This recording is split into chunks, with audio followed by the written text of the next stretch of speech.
जशी मी सुरुवात केली असं माझ्यावरती बी भरोसा ठेवायचा ठेवू नका. थोडं थोडं वापरता आता अशी अवस्था झाली, साधारणतः एक 17-18 टनापर्यंत आलं. 15-16 फुटवेच्या आसपास एक 95चं एव्हरेज काढलं. तुम्ही कोणत्या तंत्रज्ञानाचा वापर करता? थोड्या प्रमाणात आम्ही वापरत होतो, बरोबर. हलक्यात घेत होतो जरा, हा थोडं करून पाहू. खरंच जास्त प्रमाणे 21च्या नंतर हा पण आपली प्रगती साधायची असेल तर काय चांगलं काय खराब बरोबर हे आपण स्वतः शोधलं पाहिजे. खरा शेतकरी आहे, त्याला लगेच कळतं. बरोबर. म्हणजे सांगायची गरज नाही की कशाचा रिझल्ट आला. राम राम शेतकरी मित्रांनो, मी सध्या पारगाव दौंड तालुक्यामधील हे एक गाव आहे आणि या गावामध्ये इथं आलेलो आहे. आपल्यासोबत एक प्रगतशील शेतकरी आहेत. राम राम दादा. नमस्ते. सर्वप्रथम आपलं नाव सांगा. माझं नाव संतोष ज्ञानदेव बोत्रे, मुक्काम पोस्ट पारगाव, तालुका दौंड, जिल्हा पुणे. बरोबर. शेतकरी मित्रांनो, आज आपण या दादांच्या कांद्याच्या प्लॉटमध्ये इथं आलेलो आहे आणि एकंदरीत दादांचा कांदा आणि त्याच्यासोबत साईडला तुम्ही पाहू शकता इकडं ऊस या पिकाची सुद्धा इथं लागवड करण्यात आलेली आहे. दादा, आता हे कांद्याची लागवड कधी केलेली आपण? ही 7 डिसेंबर 2025 ला. 7 डिसेंबर 2025 आपण या कांद्याची लागवड केलेली आहे, बरोबर. पुनर्लागवड रोपाची. बरोबर. आता आपण किती वर्षापासून कांद्याची लागवड करता? मी गेली 30 वर्ष झालं कांद्याची शेती करतो. आणि ऊसाची? ऊसाची पण म्हणजे मी 93 पासून शेतीच ऊस कांदा अजून? ऊस, कांदा, फ्लावर, बरोबर. गहू. ओके. तर आता गेल्या वर्षी सुद्धा तुम्ही कांद्याची लागवड केली होती. बरोबर. 1 एकर मध्ये सरासरी किती टनाचा एव्हरेज आला होता? साधारणतः एक 17-18 टनापर्यंत आलत. 18 टनापर्यंत हा. तुम्ही एव्हरेज काढलेलं आहे. हा, आणि तो कांदा मला विक्रीला सापडलं वाखारीत ठेवून. बरोबर. आता तुम्ही तो कांदा मागच्या वर्षी कधी लावला होता?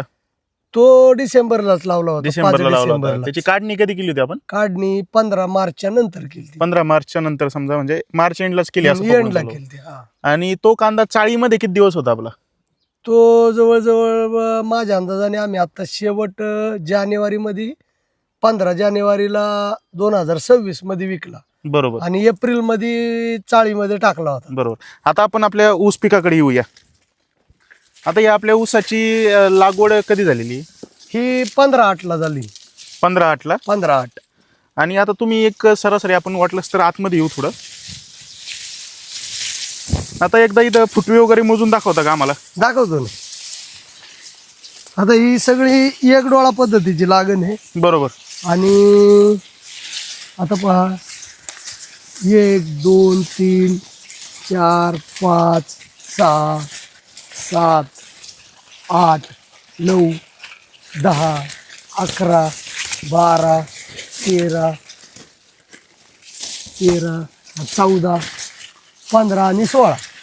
म्हणजे 15-16 फुटवेच्या आसपास एक, हा, आपण म्हणजे 13-14 फुटवे तरी एक सरासरी पकडून चलू. आहेत. बरोबर. आता आपला किती एकर ऊस आहे दादा? आता 10 एकर ऊस आहे. 10 एकर ऊस आहे. हा. आणि सरासरी आपलं ऍव्हरेज किती येतंय? आता चालू 2025 ला आम्ही इथं आता 95चं एव्हरेज काढले. 95चं एका एकरामधून? 1 एकरी. सुरू की खोडवा? सुरू आडसाली. आडसाली. हा, म्हणजे ज्या लागणी हिथं, जूनच्या आसपास हा, होतं म्हणजे आडसाली. समजा 10 एकर ऊस आहे तर आम्ही 4-5 एकरामध्ये आंतरपीक घेतो, बरोबर. त्याच्यामुळे लागणी लेट होते. हं, हं. मग आता ही पण लागण आपण याच्यात फ्लावरचं आंतरपीक घेतलेली लागण आहे. बरोबर. या ना इकडे बाहेर. आणि आंतरपीक घेऊन मला इथं 90-95चं एव्हरेज सापडतंय. म्हणजे ह्या ऊसामध्ये तुम्ही आंतरपीक घेतलं 86-032 व्हरायटी? 86 व्हरायटी. सगळीकडे हीच व्हरायटी होती? सगळीकडे. आणि सुरूचं समजा तुमचं सुरू किंवा आडसालीचं 90-95च्या आसपास आपलं ऍव्हरेज येते. आणि खोडव्याचं किती येतं सरासरी? खोडवा आता यंदा 2 एकर तुटला खोडवा. बरोबर. तर आता 51 टन भरला एका रानात. आणि दुसऱ्या रानात एक साधारणतः एक 48-49 म्हणजे 50 टनाचं येतंय खोडवा 50 खोडव्याचं येते. टनापर्यंत. हा. तुम्ही जो सुरू किंवा आडसालीस लावता त्याचं 90-95 पर्यंत चांगल्या प्रकारे हा, average म्हणजे आता कसं होतंय, काही ठिकाणी एक 75 पर्यंत येतंय. हम्म. आता समजा आपल्या भागामध्ये एक शेतकऱ्यांचं ऍव्हरेज किती उत्पन्नाचं? आता ऊसाच्या भरपूर बाबतीत. लोक एक 80-85 पर्यंत गेलेत. बरोबर. गेले. आता आमचे मित्र आहेत ते बी 85-90 पर्यंत गेलेत. बरोबर. आता हे सगळं वापरताना तुम्ही कोणत्या तंत्रज्ञानाचा वापर करता किंवा आता कशा प्रकारे आम्ही व्यवस्थापन करता? व्यवस्थापन म्हणजे हे ना, हम्म. सुरुवातीच्या काळात थोड्या प्रमाणात आम्ही पाटील बायोटेकची वापरत होतो, बरोबर. हलक्यात घेत होतो जरा, हा. थोडं करून पाहू, थोडं बरोबर. असं कधी करून तरी पाहू. किती वर्षापूर्वी बॉस आहे ही साधारणतः गोष्ट? एक 2021च्या बरोबर ना दादा, 21च्या नंतर आम्ही एक थोडं जॉईन झालो तुमच्या म्हणजे पाटील बरोबर. बायोटेकला. हम्म. आणि मग थोडं वापरता आता अशी अवस्था झाली हम्म. की मी तुम्हाला म्हणलं तसं पूर्ण शेतीच आम्ही आज त्या आपल्या तंत्रज्ञानावर पाटील करतोय. बायोटेकच्या हा, तंत्रज्ञानावर करता. करतोय. आपल्या तंत्रज्ञानामधले कोणते कोणते प्रोडक्टचा तुम्ही वापर करता बा? आता सल्फर आहे रिलीजर नावाचं, हम्म, त्याच्यानंतर मग ते केसर्च म्हणून औषध आहे, बरोबर. ऑक्सिजन आहे, हम्म, सुपर जीब आहे, बरोबर. त्याच्यानंतर अमृत किट मध्ये ह्युमिक आहे, ड्रेंचिंग किट आपली. ड्रिंचिंग किट आहेत ते सगळे, बरोबर. जेवढं म्हणजे आणि कॉन्सो आहे म्हणजे म्हणजे कॉन्सो बॅक्टेरियाचा पण तुम्ही वापर करता, एनपीके कन्सोजी वगैरे. बरोबर. हा.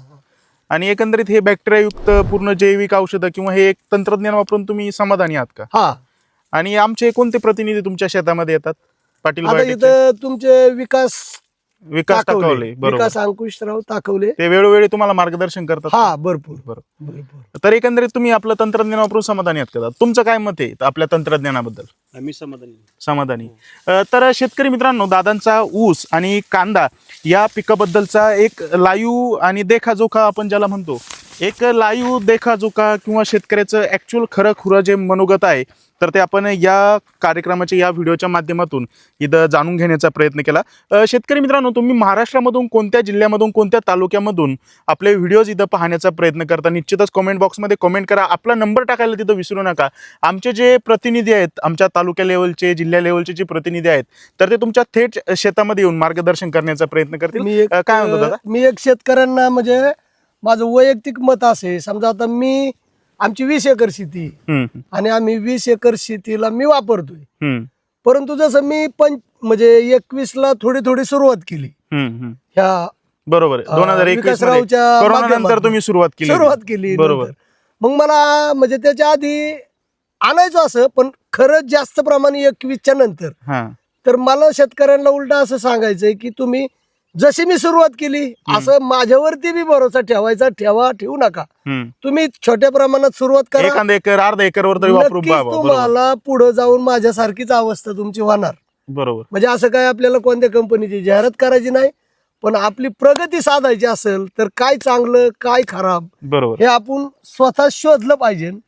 आणि मग एकदा आत्मसात केलं, खरा शेतकरी आहे त्याला लगेच कळतं. बरोबर. म्हणजे सांगायची गरज नाही की कशाचा रिझल्ट आला. तर निश्चितच शेतकरी मित्रांनो, जसं दादांनी सांगितलं, छोट्या क्षेत्रावरती सुरुवात करा, स्वतः अनुभव घ्या आणि एकंदरीत आपलं जे शेतीचं उत्पादन आहे तर ते वाढवायला विसरू नका. मित्रांनो, व्हिडिओ आवडला असला तर चॅनलला सबस्क्राईब करून घ्या. इतर शेतकरी मित्रांच्या व्हॉट्सअप ग्रुपला हा व्हिडिओ आवर्जून शेअर करा. धन्यवाद दादा. धन्यवाद. धन्यवाद.